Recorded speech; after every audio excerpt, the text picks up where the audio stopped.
We noticed the black Range Rover the second time it circled our camp, but by then it was already too late.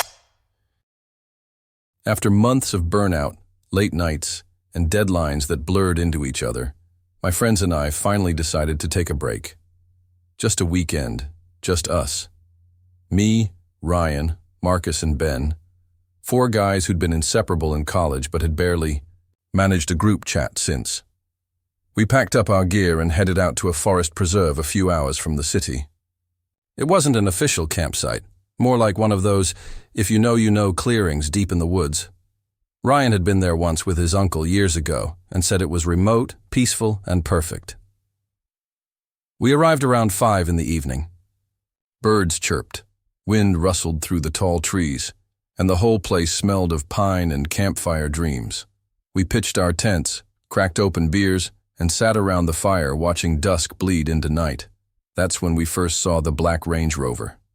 It crept by slowly on a dirt road maybe 50 feet away. Mate black paint, blacked out windows, no visible front plate. It didn't stop, just rolled past and disappeared into the woods. Local, maybe? I said. Or someone else camping? Ryan shrugged. But then it came back.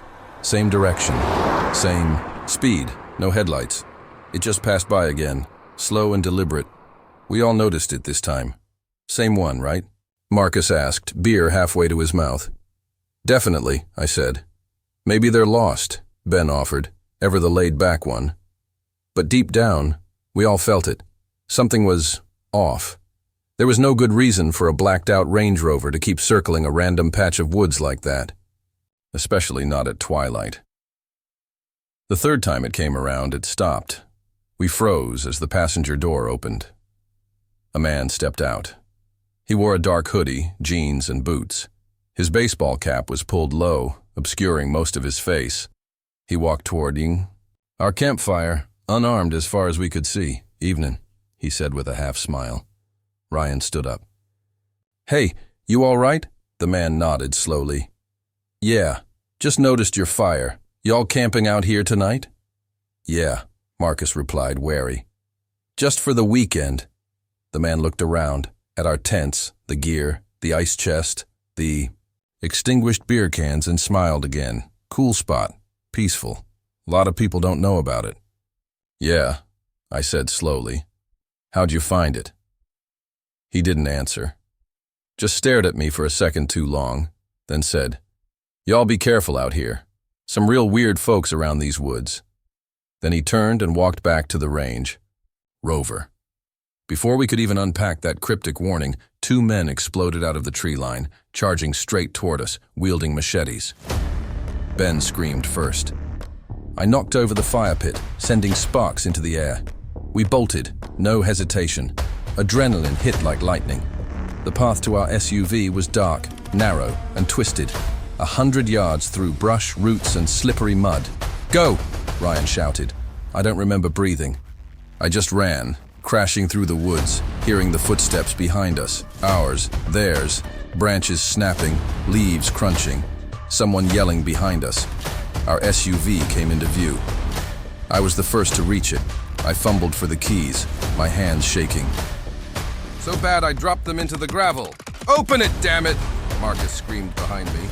I scooped the keys up, unlocked the door, and jumped in. Ryan dove into the passenger seat. Ben and Marcus slid into the back, slamming the doors just as one of the machete men slammed a blade against the window, shattering it, but not breaking through. I hit the gas. The tires spun in the dirt before catching. We lurched forward down, the narrow trail. Then we heard it. An engine. They're coming after us, Ryan shouted. I glanced in the rearview mirror and my stomach dropped. The black Range Rover was behind us. Its headlights were off. Its front windows were still pitch black. But it was gaining on us, tearing down the trail like it had done this 1,000 times. What the hell are they driving? Ben screamed. That thing shouldn't even be able to fit down here. I swerved around a curve, tires skidding, almost hitting a tree. The Range Rover behind us mirrored every movement, every turn, smooth and precise. They know this path, Marcus breathed. This isn't random. Up ahead, I saw it. A fallen log, thick and blocking most of the road. I slammed the brakes and yanked the wheel hard to the left. We skidded, veering through a narrow, muddy path beside the log. The wheels nearly slid into a ravine, but we made it through. The Range Rover tried to follow. It wasn't fast enough. The right front end clipped the log with a sickening crunch, and the whole thing slammed sideways into a tree. Metal screeched. Headlights flickered. I kept driving. My eyes flicked to the mirror. The Range Rover's driver door swung open, and the man from earlier, the one with the hoodie, stepped out calmly. No limp, no panic. Just quiet, measured movements. He stood by the wrecked SUV looking at us. Then the headlights behind us shut off. Complete black. What? Ben was trembling. Why did they turn off the headlights? I didn't answer. I just drove faster.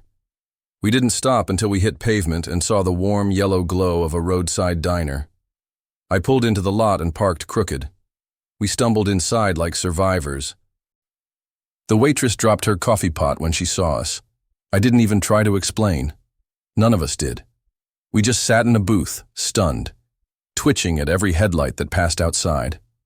Eventually, we called the police, filed a report. Went home that same night, vowing never to speak of it again. A week later, Ryan checked the hiker forum where he'd originally found the spot. The post was gone. The user account? Deleted. We haven't gone camping since, and we won't.